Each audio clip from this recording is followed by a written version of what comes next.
Welcome. It's our second Couture live panel discussion, and today we're talking about Shonagh, so it's sure to be a very exciting, very opulent show, and we're getting a sense of that already. I've got a wonderful panel with me from all different areas of fashion, so if you could introduce yourself. I'm Shonagh Marshall, and I am Assistant Curator at Somerset House.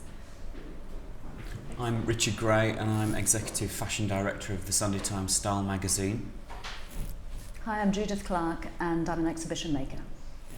I'm interested that we've got an exhibition and curating bent to this panel slightly, and I would like to talk about that a little bit, especially in the context of Shonagh and Karl Lagerfeld's work, because as we're seeing, there's this incredible sort of opulence to how he shows his couture. Today, we've got an enchanted forest inside the Grand Palais, and I'd like to talk a little bit about how that tradition for this real theatrics when it comes to presenting fashions, and specifically couture, where that's come from. Is that something you've looked into, Judith, in your work, this kind of idea of these incredible Shonagh presentations? Yes, I mean, I guess that what I've looked at is, you know, when someone's designing something and theming something, it's sort of how much do they delegate to the clothes and how many of the clues do they sort of park in the installation. And often, I think, you know, you've only got, you know, X number of minutes to make your point. Obviously, the more vivid the set, the more precise the clue may be. But I think, obviously, with the Shonagh shows, it's always, there's a sort of opulence, as you say, which adds another sort of imaginary layer, doesn't it? And certainly somewhere like the Grand Palais, with a tradition of sort of grand expos, you know, behind you. You know, there's an immediate link with that sort of turn of the century expo, you know, which is sort of magnificent. Richard, you mentioned that the Enchanted Forest, that is somewhat of a Lagerfeld favourite. Yeah, absolutely. There are recurring themes within all Shonagh shows that he likes to revisit. And he famously goes on record saying that he dreams a lot of the dreamscapes. I like the idea of that. Who's speaking to him? Is it Coco? That's the question. The other interesting thing I think about a mise-en-scène like this is that it's probably your best way to describe your feelings at that moment. It's incredibly controlled. It's like an advertising campaign. When you release dressers and editors interpret what they see, they can kind of put them on whoever they want to. But an advertising campaign and a fashion show, it's controlled. It's your thoughts. It's your message for that season. So as Judith points out, that there are clues to the designer's thought process and also the collection itself. And Shonagh are possibly the most elaborate scenes you're ever going to see. I think you've got some incredible pictures there. Yeah. Well, there are some old, I say, which obviously Karl Lagerfeld doesn't like the old, so he's moved on from these totally and utterly. But I think, you know, the extravagance just of scale, of sheer scale. I think, yes. Okay, hello over a camera. Okay, very good.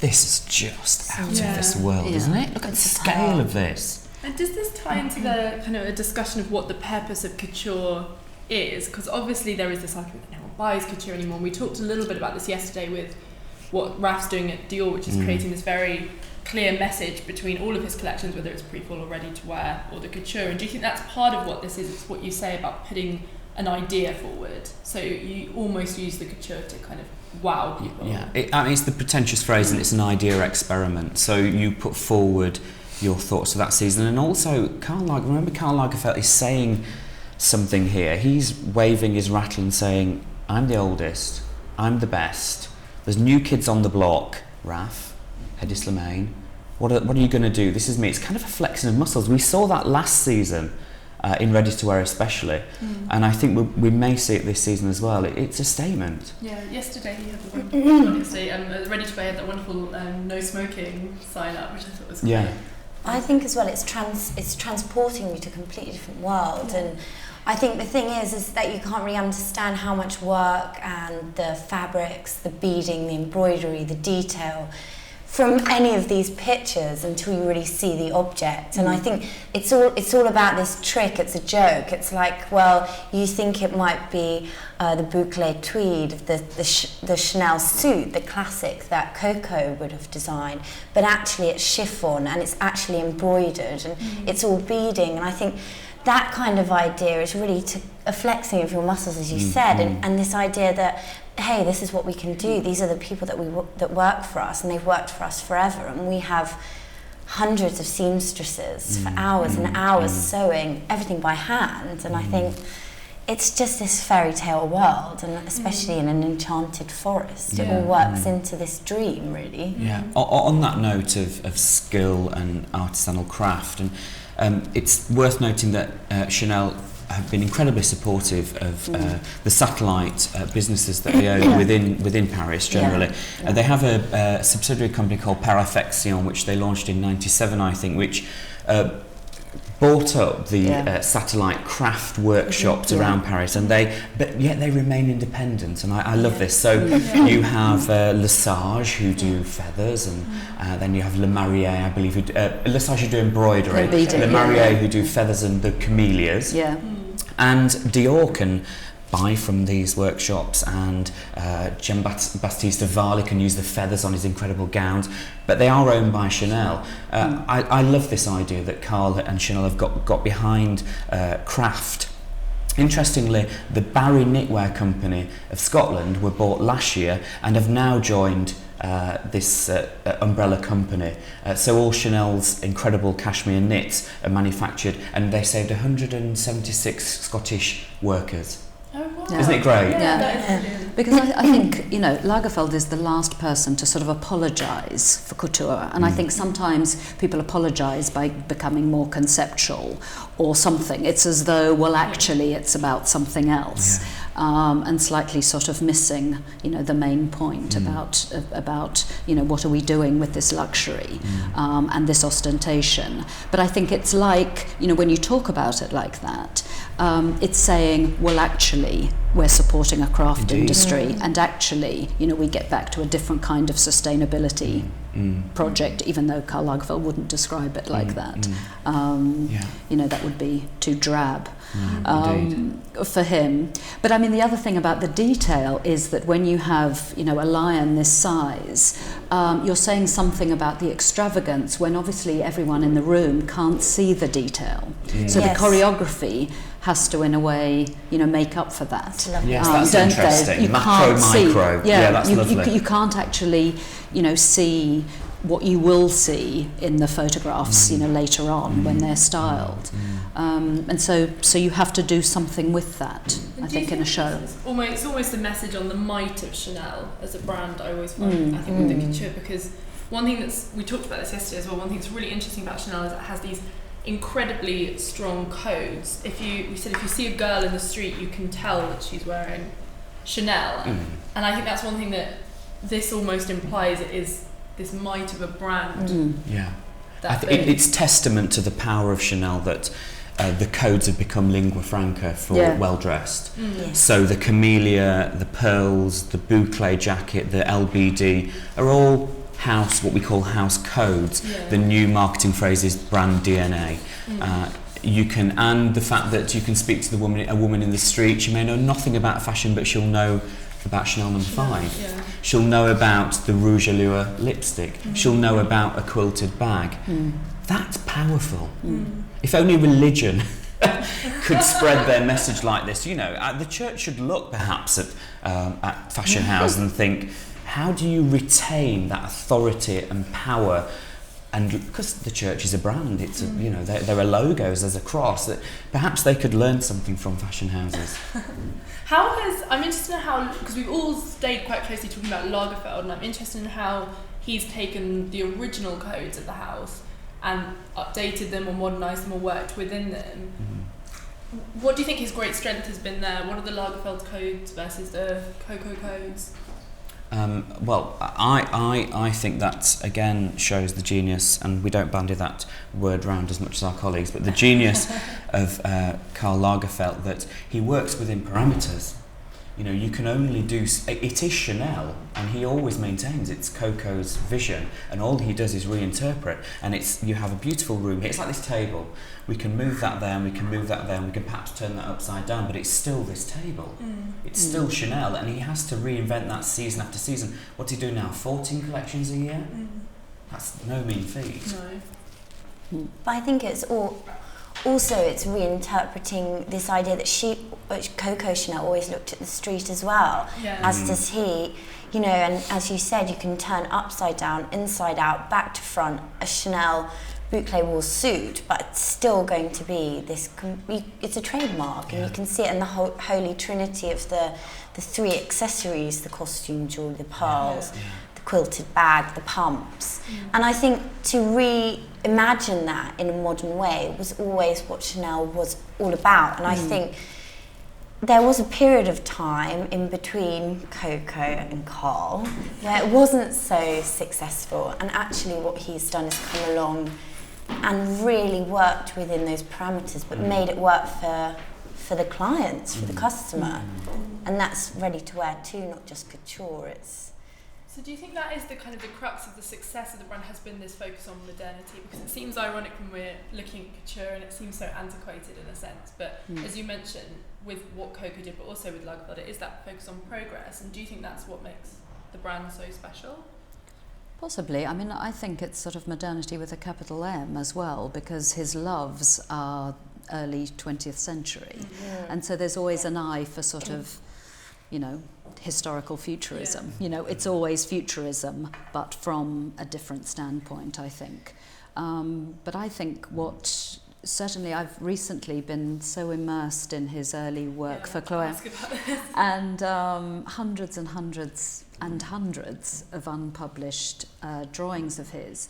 And what is extraordinary is the sort of juxtaposition of reference, often art historical reference, and dress. And it's as though with Chanel he can do it, but she is always the reference. But his talent is to not quote literally, but to quote. That quoting is part of his love affair, I think, with dress and with art. Well, there are a couple. It really does hammer home your point. These are sort of beautiful Art Deco. So these are Chloe archives. This is from the Chloe archive when he was there, so they're recognisably his drawings. Because you curated the Chloe Attitudes. The Chloe Attitudes, yes. But this is one of my favourites, where of course there isn't a dress, but it speaks reams, just in terms of what he might lift from architecture and his love of architecture. This is obviously a recurring love of deco shapes and the graphics, that, you know, the fact that these are still so modern and pop, you know. And the fact that it's always looking forward, isn't it? It's always and always absorbing the contemporary culture. I mean, this poster must have been contemporary, you know, with the dress actually. You know, that he was absorbing, you know, pop references, you know, into his collections, and I think he continues to do that. And I think his formal training, you know, he is of this. I think this is 77. Late 70s, and he won when he was 16 in 54 the International Wool Secretariat Prize, working with wool, and Yves Saint Laurent won for the dress, and then he went to work at Balmain because he won the competition. And I think, you know, it's like when working on the Valentino show at Somerset House, these people are, you know, they're leaving us, and they were taught in the 50s when couture was at its complete height, and it's this kind of formal training that they received that gives them certain something. It's a different kind of world that they entered into when they began their careers in fashion. And I think, you know, him being, you know, the most powerful, I think, you know, it always harks back to that era, that time. You can't teach someone in that way, in the same way now. I'm really glad that you mentioned that, because also this is what you were talking about before, Richard, with the way they have really, or Chanel as a brand has really championed craft. And do you think that is a part of a concern for couture in a way is that we're losing those people who, as you said, have that incredible training. And how can couture sort of continue? If you look at the way young designers today train, it's a very different... Well, things are brighter now than they were 10 years ago. I understand that Armani 2010 to 2011 reported 50% increase in couture orders. And Valentino was, I think it's something like 70% increase in orders. It's incredible, unheard of. So I think we fingers crossed, we're going to return to a belle epoque with couture, but it's not the customers that you might automatically think of. These are not necessarily ladies that do lunch. They are society women within the new emerging markets of Southeast Asia, and Russians obviously have a lot of money to spend. People who the recession, they didn't even know what the word means. It's not even touched them. And it's a small amount of powerful spenders who keep couture turning around. And I understand that Chanel is one of the very few, if not the only, ready-to-wear house that takes serious cash from couture. Yeah. No. Let's talk a little bit sort of specifically about why that is, about what it is that they're doing with their couture. Do you think it's the type of garments they're putting out there? You know, there is a mix of day wear and evening. What is it about their couture that turns popular, or is it just the brand? You will see a couture wardrobe. You'll see a wardrobe. We'll go through the pictures soon, and you will see the suit. You will see the dress at the end. You know, it's the adage that the wedding dress always comes out at the end.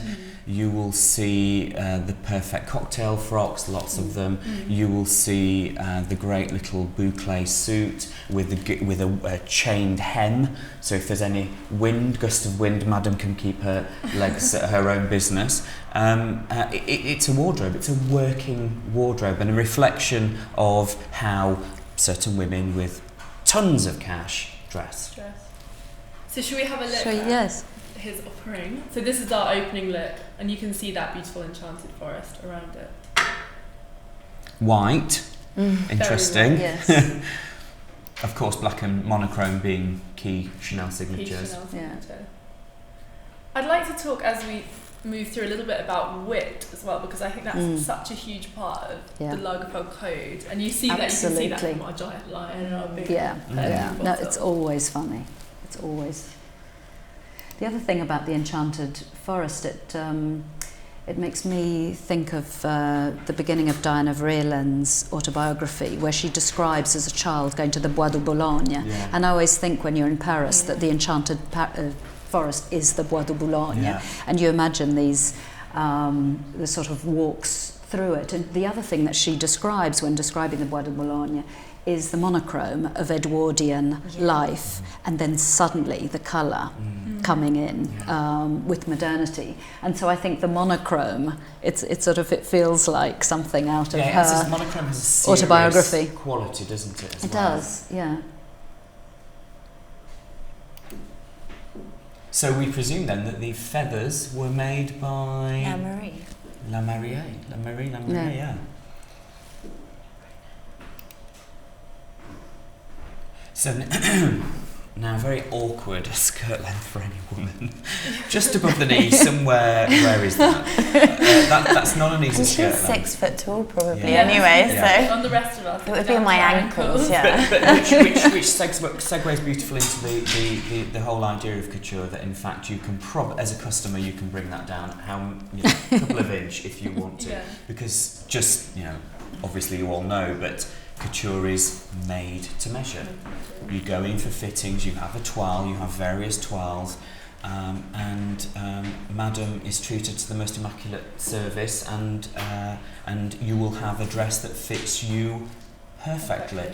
Interestingly, gone are the days of a lady going into Chanel and getting various fittings, because everybody's the other side of the globe. These ateliers are now flown out on private jet to Shanghai, to Moscow, to Tokyo. It's amazing. So they've incredible. I mean, what a job! Yeah, Combines travel We're and in the wrong fashion. part of the industry. Yeah. And what do you think about the little kind of the skinny pant under the dress? Because we saw that at Dior as well with the Yeah. Well, Raf's desperately trying to bring in trousers to... he said he wants to modernise couture and make it for a modern woman. And he's doing it, you know. You do see trousers in couture, you always do. You might not see them on catwalk, but they're always there. They're always available. But Raf is desperately pushing to make it more relevant. And what do you think of that as a concept? Do you think that's a good thing? Do you think Well, it has to be. Look, if you stand still in this business, you're going backwards. That's the whole point of fashion, is that it moves constantly. It's like a language. It moves, and Karl Lagerfeld is not about standing still. No. Karl Lagerfeld's the man who has 3 iPhones in his pocket and 16 iPods. Yeah. He moves forward with technology, and he reads, and he this greed for knowledge, I think, feeds this voracious, you know, want of, you know, new, next. You see him backstage, you speak to him backstage, and he said, you know, I'm not interested, I'm thinking about next week. Yeah. That shoulder's nice, the articulated, the drop articulated shoulder. Is it cut? It looks like it, you know, like when Sarah Burton did the McQueen and her purse, it's so beautiful. Yeah, there's something armour-like about that articulation. Yes, very, very.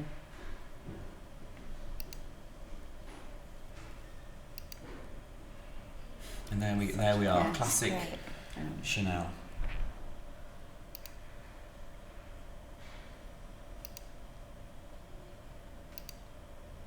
Edwardian, isn't it? Yeah. It looks like it. But you'd think it would be impossible to date, but in fact you can date them quite easily, can't you? You would imagine, because of the recurring themes, that they would be very difficult to date. I think as well the feathers on the side of the head, and you know, it harks back to that time of the big change between the Belle Epoque and then Chanel coming in, and I think it's again this kind of reference and wit, really, of saying, oh, I can do this now, but it still looks modern. Yeah. Somewhat punky, the eye as well. Yeah. She's, you know, let's talk about the girl. She's coquettish. You know, you walk into the room, that everybody always says, what did Vreeland say, that a woman who walked into a room, if you were wearing Balenciaga, you were the only woman in the room. Yes. You could probably say the same for Chanel Couture, couldn't you? I mean, she's got the highest heels on. You're not going to mess with her. Yeah. But she also looks like she's having fun as well, you know, she's not just standing there in her couture.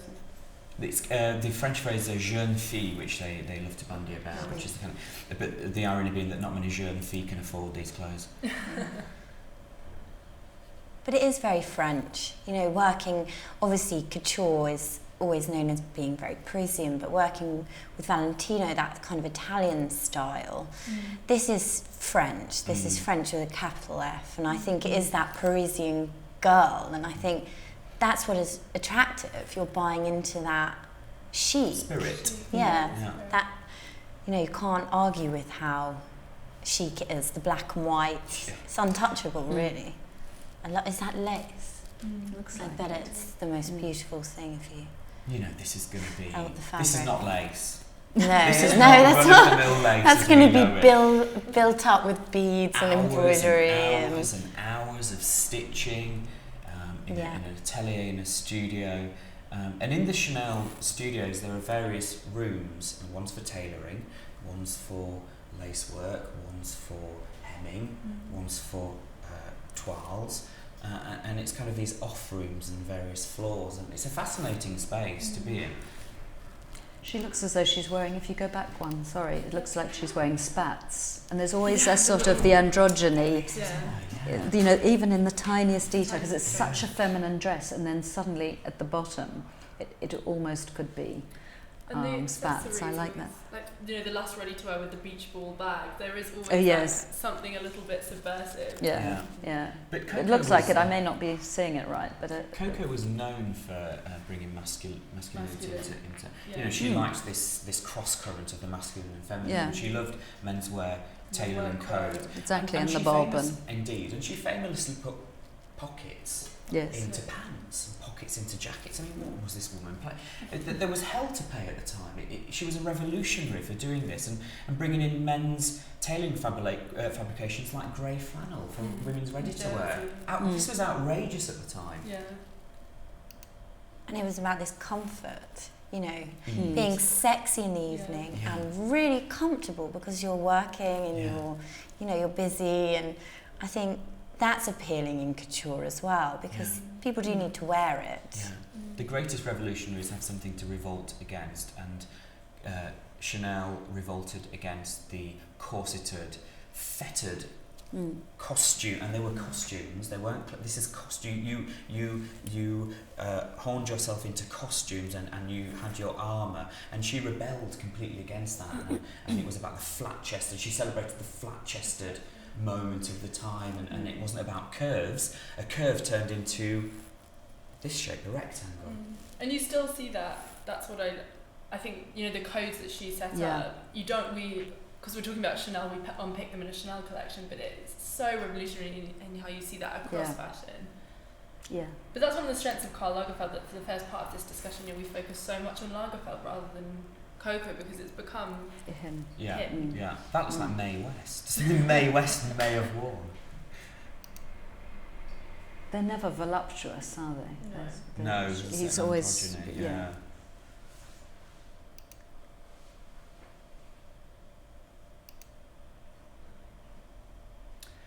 There's power around the shoulders, isn't there? It's all happening there. Well, it's interesting talking about armour and that kind of corsetry that was the armour. And I think designers now build up on the armour, and the Queen, talking about Sarah Burton and her new reign, always referencing armour.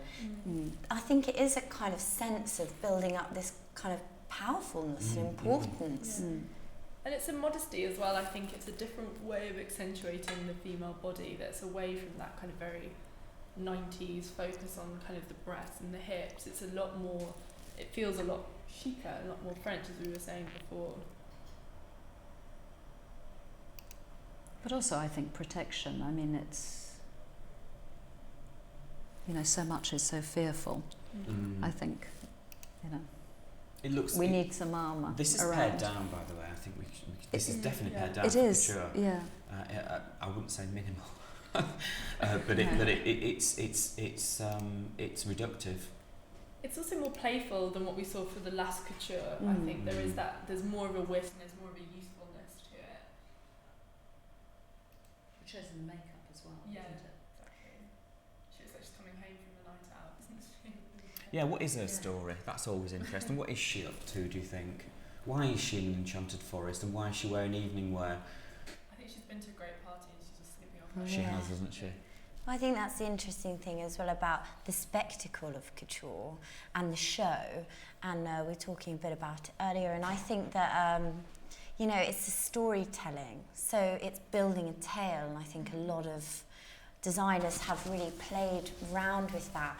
Who is she? What's she doing? Why is she in the forest? And I think it's all about this fantasy, and I think that's something you really want to kind of get to know more about, and it's an intrigue.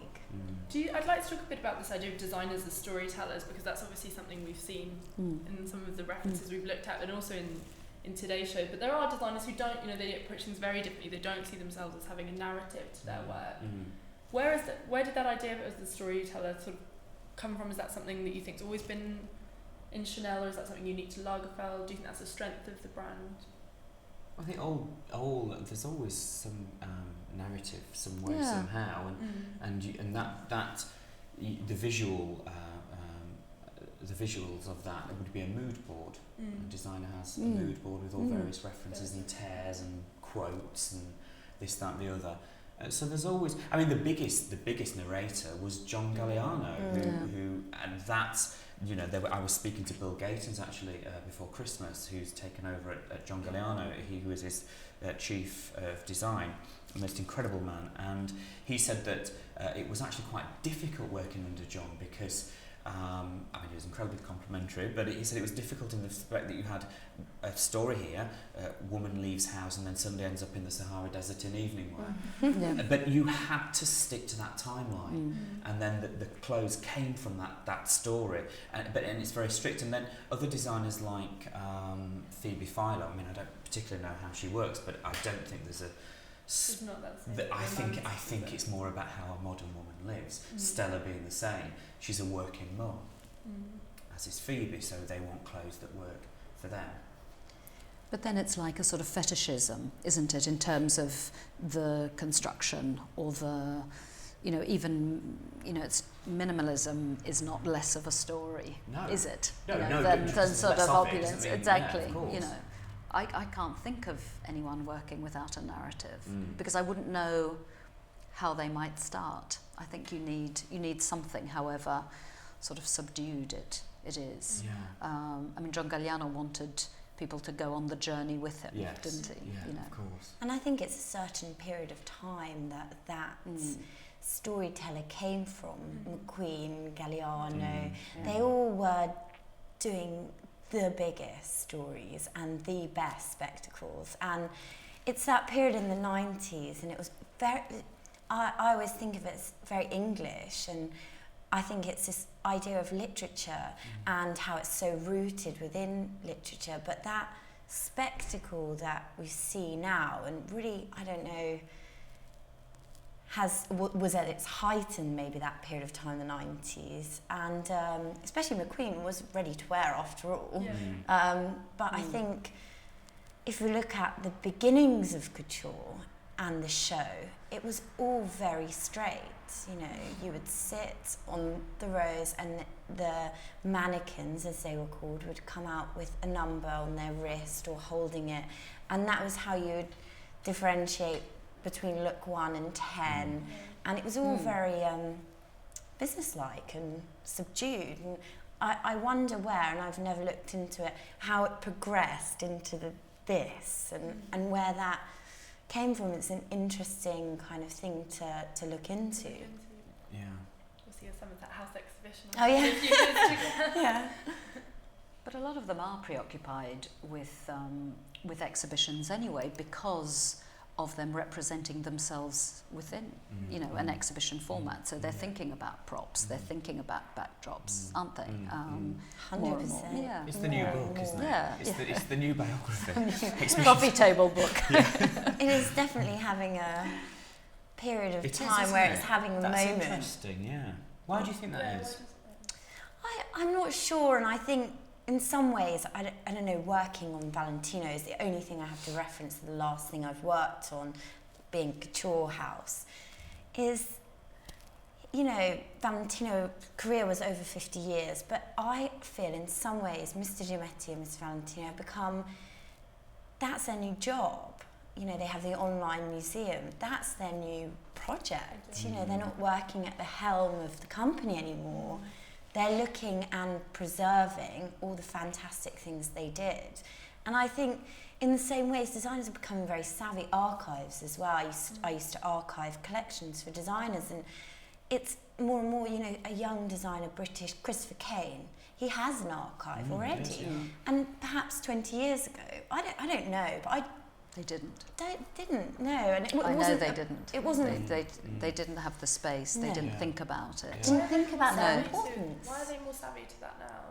I don't know, I think some things are designed, you know, as though the museum is almost, you know, sometimes the first port of call of the garment. You know, it doesn't even go via a wearer sometimes. And so there is the sort of museum as the consumer. But I remember many years ago when I started putting together exhibitions, having conversations with designers saying, someone's asked to borrow this and I can't find it and I don't know and it's broken and it's, you know, etc. And then starting, you know, I would then start to receive phone calls going, have you got some space? Can you look after XYZ piece? Because there was just there wasn't another room. There was the working room and the here and now, but there wasn't the second room where things were, you know, kept and cherished, other than the couture houses. And that's the interesting thing. When I was, you know, I had a look at the Met book yesterday, and I thought, you know, it's really interesting the difference between couture houses and their referencing of the history of the house and the fact that they always have these things preserved, the archive. It was always on their list of things to do. Yeah. And I like when you see it, when a designer goes into work at a new house, or whether it was Balenciaga or whether it's Raf going to do, or how they pour over the archive. And Yes. you think, what an incredible resource, to be able to. I think the modern interpretation, the best interpretation of that, and it working incredibly well, is Nicolas Guesquet at Balenciaga. To take a shape, I don't know, like this kind of shape, and put it into new fabrications, the polymix fabrications and the digiprint designs, and it's great, isn't it? The old designs breathing again. And I think if you can do that, you can bring the knowledge of the past, and I think Yoji calls it reversing into the future.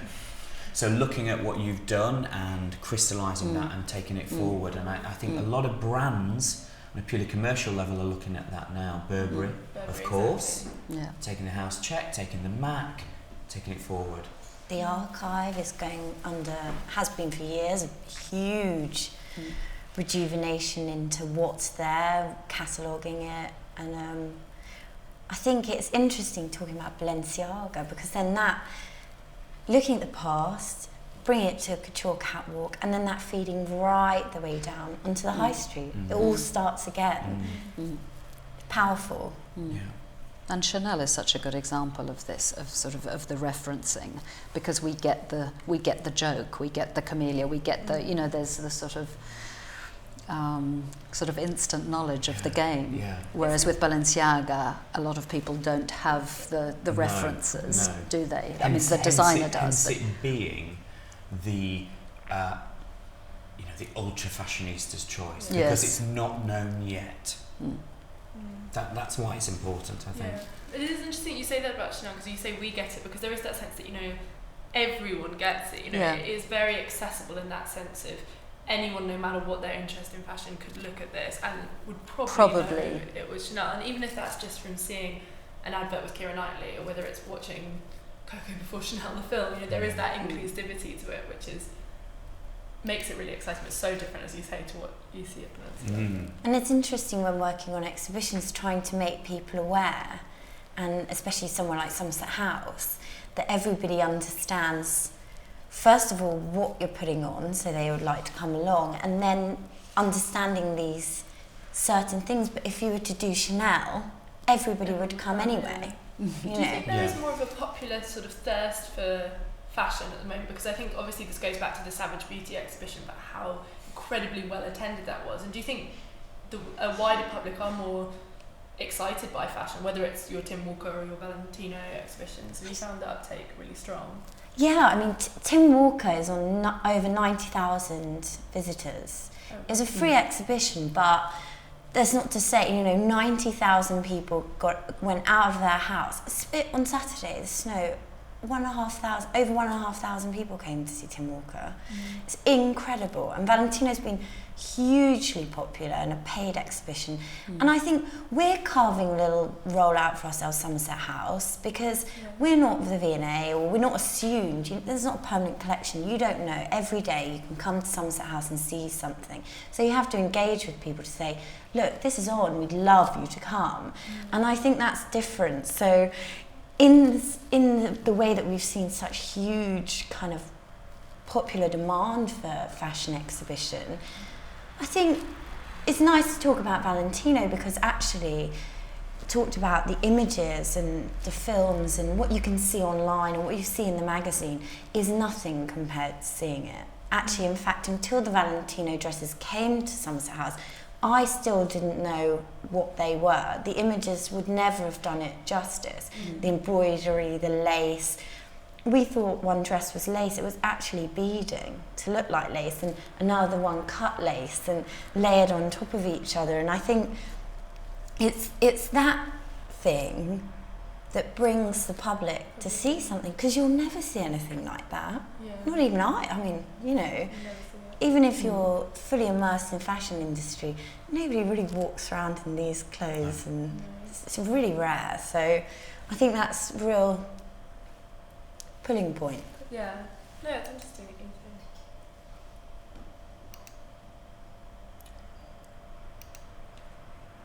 I was going to say that looks like something then, but I won't say that. Editing yourself. It looks like Prada. Oh yeah, that's true. If you go back, Yeah, that's very true. absolutely, yeah, purely coincidence, of course. But you see Prada everywhere, Don't you? All traits. Like Yeah.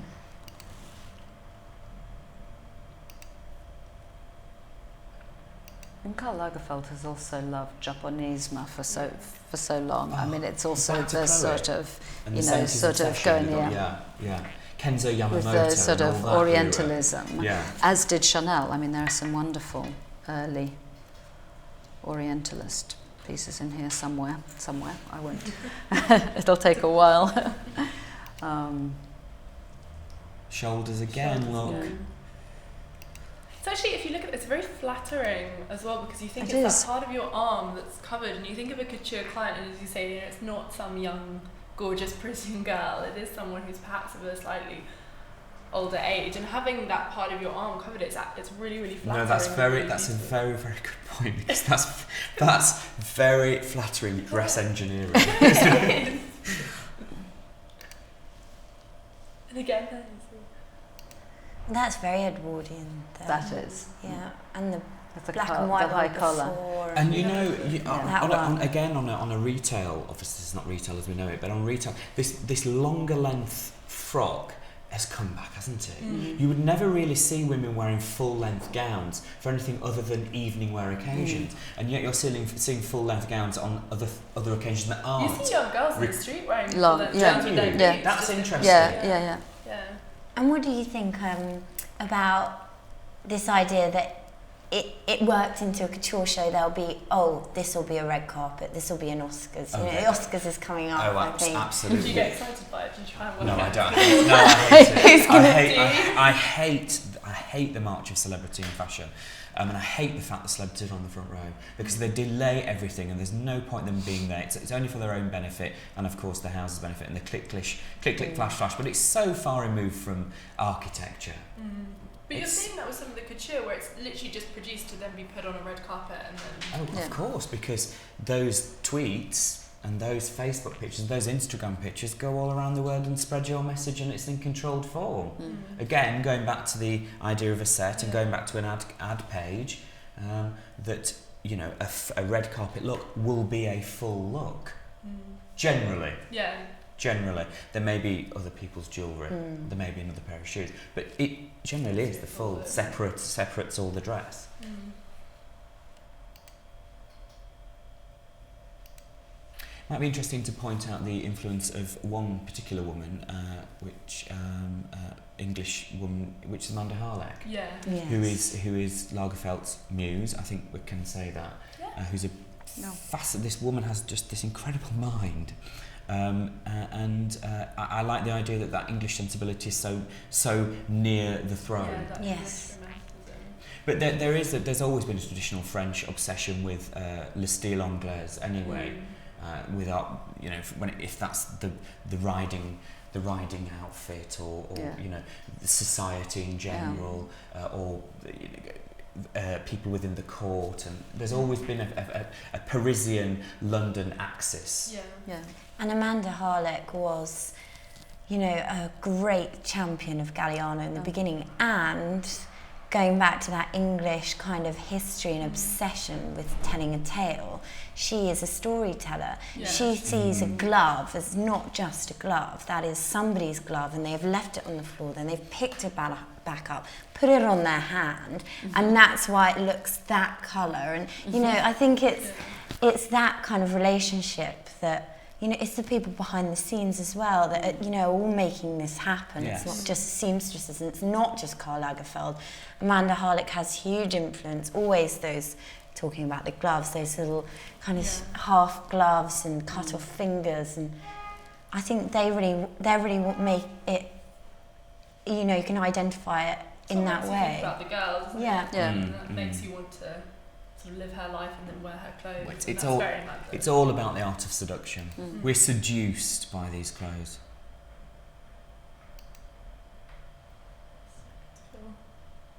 The evening wear is obviously a large section of a couture show because, you know, the frocks. Is that feathers? Yeah. It's fantastic. The problem with doing the couture panels is you do revert to being like, it's so beautiful. Yeah. But that's interesting. If we go back one with the white feathered full length, well, The mullet hem. yeah, is that what we call it? I just The call it mullet. hem. Okay. That looks like a mullet haircut. Rebranded it there. But with the black leather trouser boot. But that is that combo. street thing. You know, Yeah. that's, Yeah. I've seen some girl walking around Paris looking Exactly. really cool. Exactly. I always think he uses young, quite English girls. I know I've seen Edie Campbell, I think, a couple of times. That's interesting, I think, too, because they are also very well known, very well positioned by their careers in being this English young Brit, Bury Brit, Well, they have all that kind of thing. they're very clever because they have champions and they dress. They identify every so often people who they think will be pictured and who they love, who Carl loves. And Like they Kira. exactly, and he'll dress them, and they'll go to various functions in Chanel, but Lily Allen, for example, Yeah. will mix a pair of old Levi's with a Chanel jacket. Carl loves that. He loves the fact that that she's perverting the kind of the strict Chanel codes. And it's Every also, English it's another- girl's waiting Indeed. to be one. To be spotted. Me next, Carl. But it goes back to that idea of what you said of him being kind of it being quite witty, but also that idea of control, because there is that sense of someone else can do that perversion, someone else can unpick the codes in this control. So whether it's Lily Allen, Yeah, it just like makes you it said. relevant. It makes something that's associated with money and the bourgeoisie and the past relevant. seem really That's cool. that's every marketeer's dream.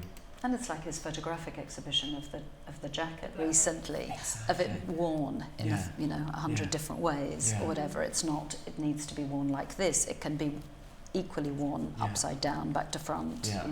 But that's the might of Chanel again. You're not going to get a brand new where every little kind of 14-year-old girl wants to own a nail polish, but also a woman in her 70s, 80s, and 90s wants to own the jacket. Yeah. It is that. That's our bridal. Yes, now we spoke about this, didn't we? Yeah. Why are there two brides and a random little boy? Did Page boy. we I say think- I it was think it's perhaps a Response to a bar. picking up His call. that was your great point Yeah. about Obama's recent speech about modern marriage. Is this? Do you know? And There's also that with sort the of- different Tweedledum and Tweedledee. Yes. But do you remember Sort what of he did? mirroring. That's Yeah. exactly, and he did that collection about 7 or 8 seasons ago, where the two girls walked down hand in hand, and he said he was fascinated by bisexuality because there was a bit of a buzz amongst the supermodels that I may or may not be bisexual. So Freya, for example, was Freya, hinting yeah, at the fact. Didn't they kiss? Wasn't it all a barnyard and there was straw and Yeah, they kissed or that was when something? Lily Allen's Perhaps time, they're now they were married. kissing Are they now married? with a little boy as well. It's Right. like the uncanny, Beautiful. isn't it? The fact that they're perfectly mirrored. Yeah. And what can we talk a little bit about that tradition of the bridal gown at the end, because that's something. Is that something that's always happened? Yeah, well, it doesn't necessarily carry on in ready-to-wear anymore. I mean, clever designers will hint at it.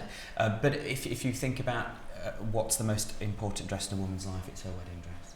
And it's always the best till last, isn't it? Your dessert always comes last. So it's kind of that build-up, I think, to the crescendo of a wedding dress at the end. And to be a little boring about it, maybe not everyone will go and get a couture Chanel suit, but they may go and get a Yes. couture Chanel Yeah. wedding Wedding dress. Yeah. And I think that's, in the end, I guess it is a sort of business, sort of. Well, they take a lot of money, certain designers take a lot of money on wedding. Vera Yes. Wang takes a lot Do of they? money Oh, yes, on her yeah. bridal business. So as you rightly point out, if you're going to spend a lot of money, you're going to spend it on your wedding frocks. Yeah. Even lots of the younger designers, like Matthew Williamson's moved into bridal really recently. Yeah. And that, I think it is. It's not- quite- it's quite kind of pragmatism to the couture. In vogue to get married, isn't it? It's not necessarily going to last, but that's the cynic in me. But hopefully this charming couple. Yeah.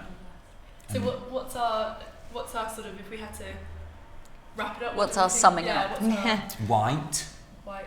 The colour of Lots renewal, white, of yes. new birth, of spring, of purity. Purity. Sort of perverted with black leather leggings and punky eyes. What's all that about? Well, we've got the punk at the Met that Yeah. Next season, Yeah. next little punk there. Yeah. exactly. So maybe that's the Feathers? Are we going to be wearing feathers on the side of our heads? It's the new embroidery. Do you think? Question yeah. mark. Yeah. but we And like it. We like it. There are things to wear. That's really, it's a bit throwaway thing, isn't it? But as editors, we're looking for things to wear. What will translate? The couture has a huge influence. This is your showcase for the season. This is you saying, I'm the best. This is what I do really well. These fabrications, these colourways, this fit, this silhouette, these eyes, that nail varnish, that fragrance, that hairdo will influence everything for the next season. And this is it. And the eyes are something quick to copy, Yeah, isn't exactly. it? It's something. Oh, It's yeah. a quick. It's There'll a be quick a one. YouTube video after this. They'll saying look how to up get sort of Shonagh. Marchesa Casati and do that. And the makeup, is a Yeah. big thing for them, and I think it's those trademarks too, that black kohl Yes. and The incredible lipstick. Peter Phillips. Peter Phillips is the creative director of Chanel Beauty. What a mind that man has. And the packaging, everything is fab. Seduction. Yeah.